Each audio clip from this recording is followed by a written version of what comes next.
As Jesus was leaving the temple, one of his disciples said to him, "Look, teacher, what massive stones! What magnificent buildings!" "Do you see all these great buildings?" Jesus replied. "Not one stone here will be left on another. Every single one of them will be thrown down." As Jesus was sitting on the Mount of Olives opposite the temple, Peter, James, John, and Andrew asked him privately, "Tell us, when are these things going to happen? And what will be the sign that they are all about to be fulfilled?" And Jesus said to them, "Watch out that no one deceives you. There will be many that come in my name, claiming, 'I am he,' and such a person will deceive many. When you hear of wars and rumors of wars, don't be alarmed. Such things must happen, but the end is still to come. Nation will rise against nation, and kingdom against kingdom. There will be earthquakes in various places and famines, but these are the beginning of birth pains." Mark chapter 13, verses 1 to 8.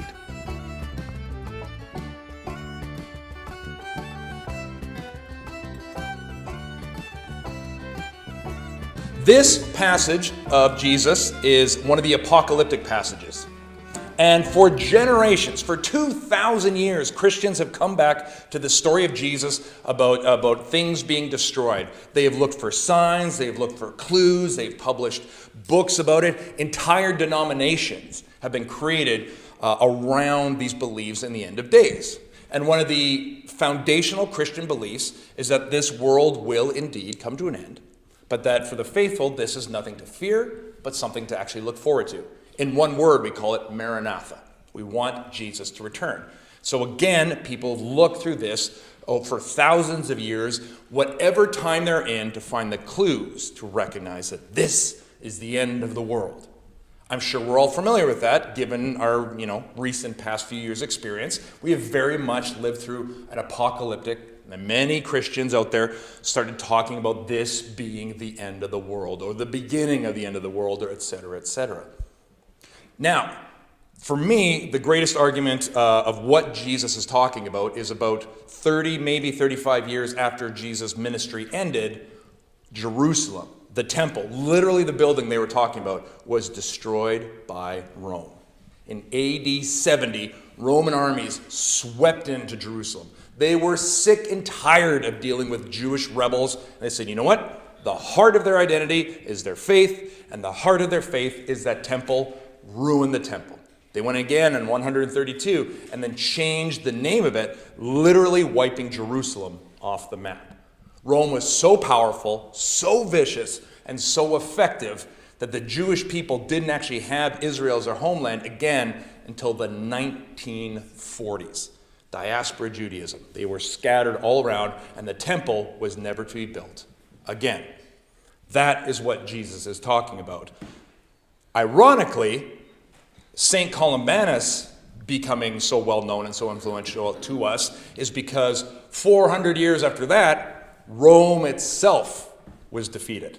Alaric and his barbarian Visigoths, and some of them have great names, the Visigoths, the Ostrogoths, the Vandals, the Burgundians, all these fantastic Germanic names. Just the kind of people that were giant, and they would take off their clothes, and they would cover themselves in paint, and they would get drunk and pick up big axes and big swords and go, and just rush in. Eventually, they did overwhelm Rome, and Rome itself fell and ushered in, which is unfairly referred to as the Dark Ages.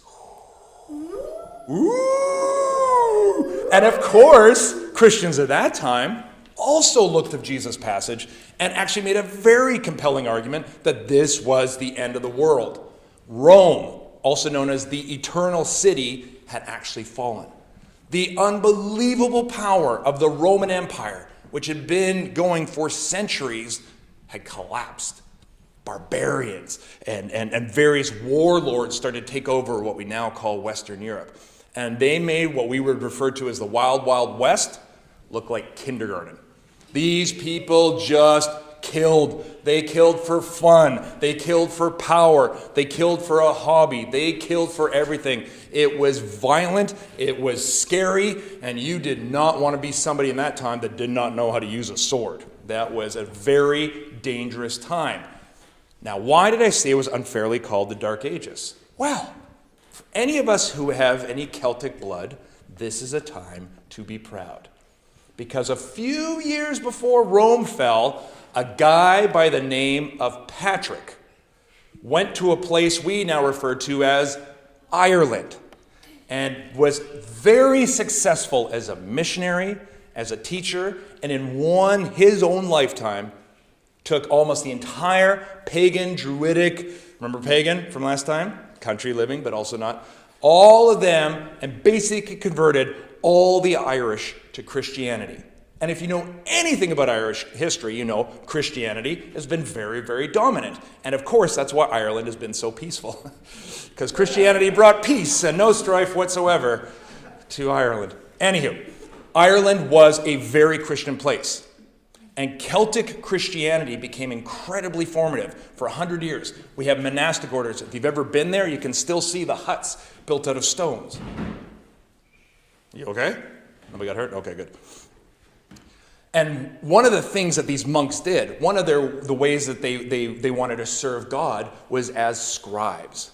They would write down the Bible in these beautiful enlightened manuscripts. If you ever get a chance to see them, like the Book of Kells, which I got as a wonderful present, and they would carve things out of gold in these beautiful letters and this script, and they would work day and night, and they would copy down the Bible. They would copy down works of Western literature, because that was one of the neat parts about Celtic Christianity, is that they didn't just focus on spiritual writings. They focused on writings they thought were important, were interesting, were thought-provoking. So while what we call Western Europe was descending into violence and chaos, and one of the unfortunate traits of barbarians is they're not huge fans of libraries.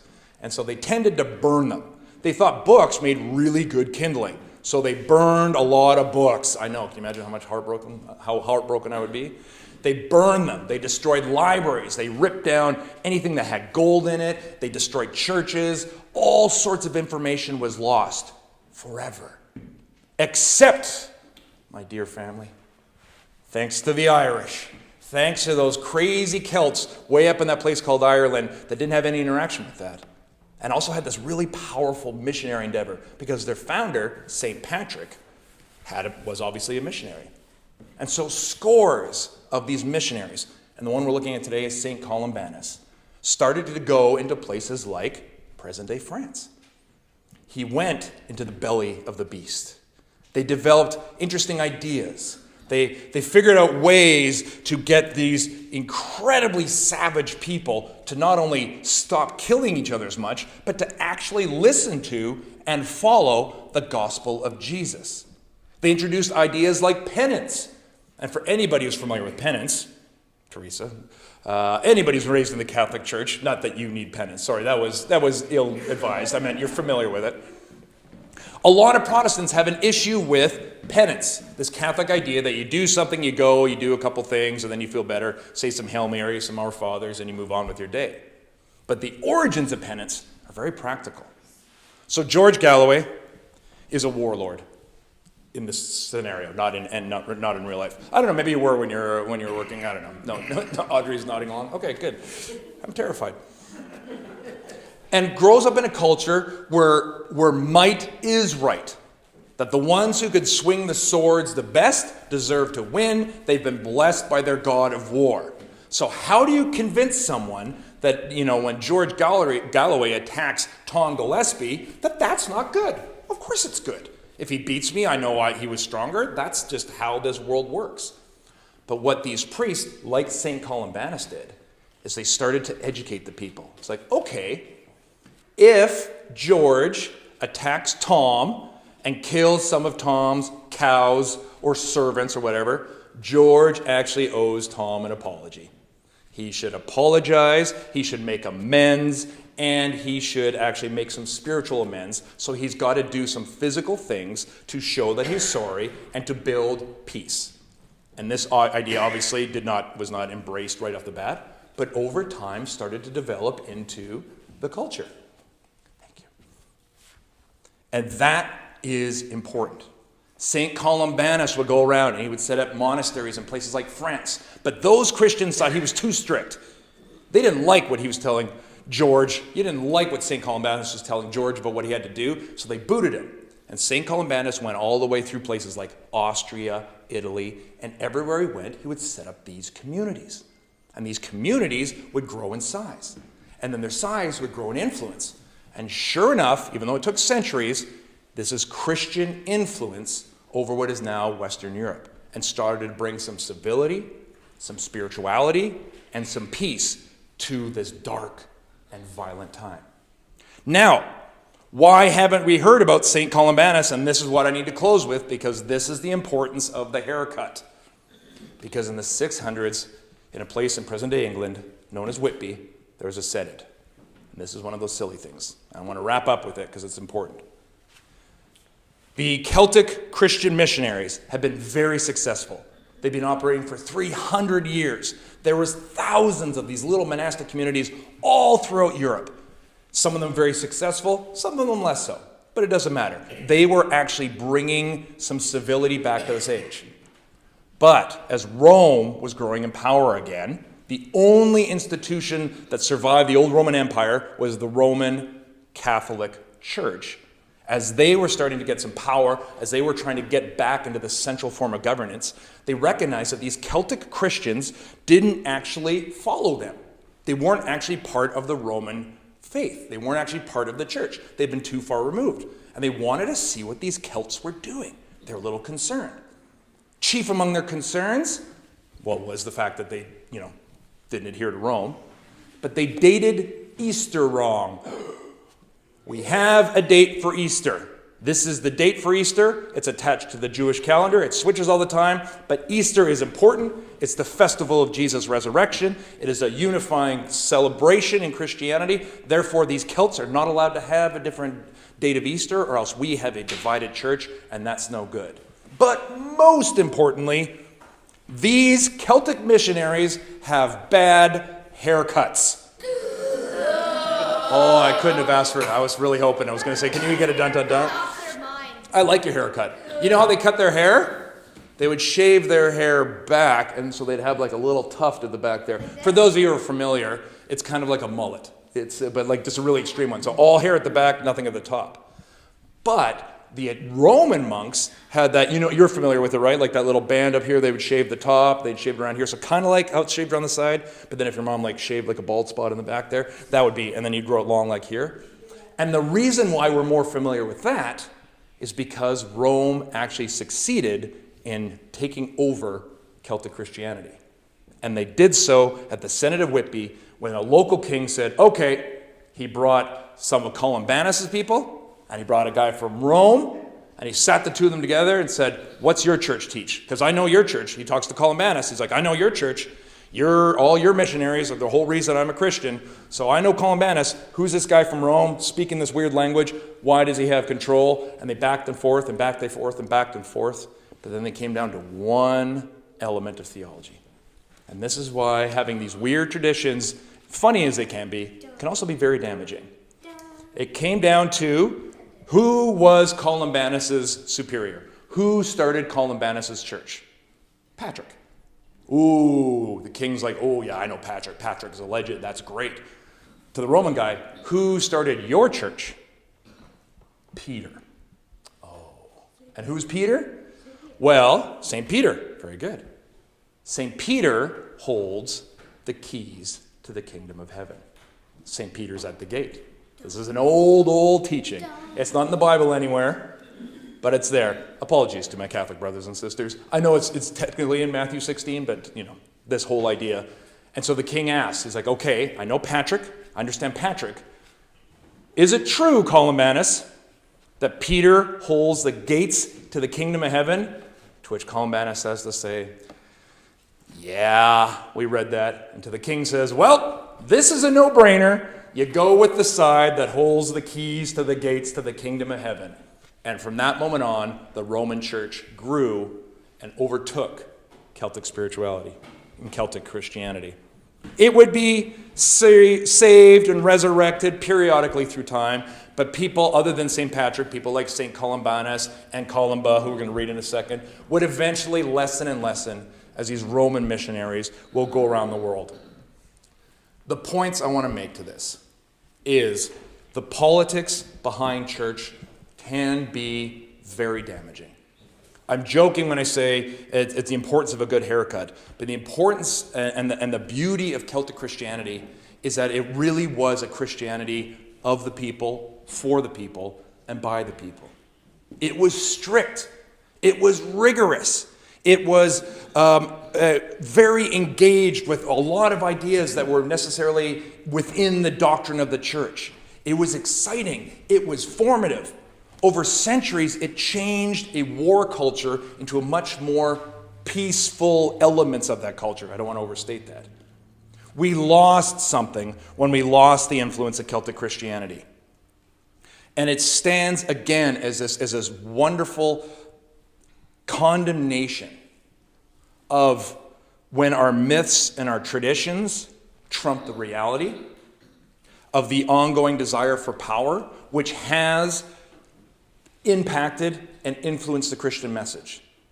And again, this is why I find it so important to as many weeks as possible is to turn us always back to Jesus and always hold up our church structures for view and for criticism.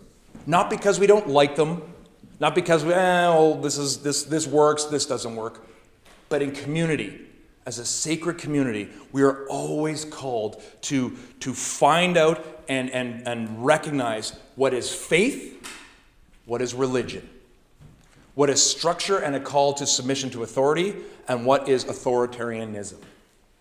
Always remember Jesus' prediction of the temple, the most powerful religious institution of the day. He said, "This will not remain.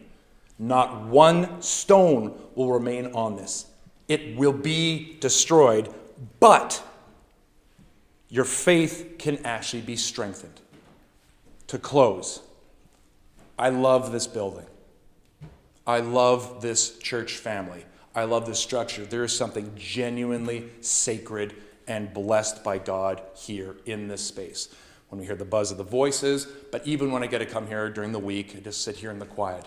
I have brought friends here that will say there's just something peaceful and special about that. And that is true, and that is good. And this place is sacred. We need these physical spaces to help anchor us as we explore our spiritual truths, because it's a little less tangible and it is invisible. And therefore it is harder for us to seek out.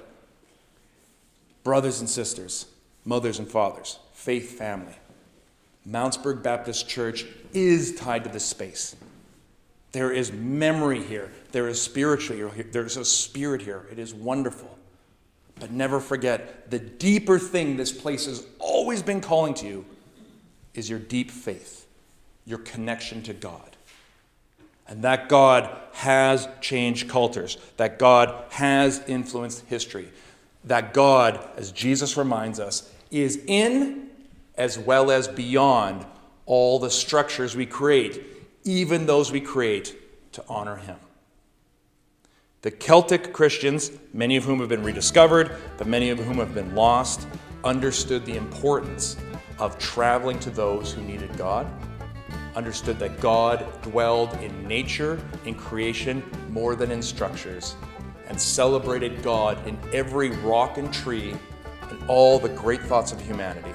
And they did, despite all the odds stacked against them, truly change the world. Jesus' message that one stone does not remain on top of another was proven by the Celtic Christians, that even when the stones and the structures are broken down, not only does the faith still remain, but it can grow and become more powerful. Amen, amen, and amen.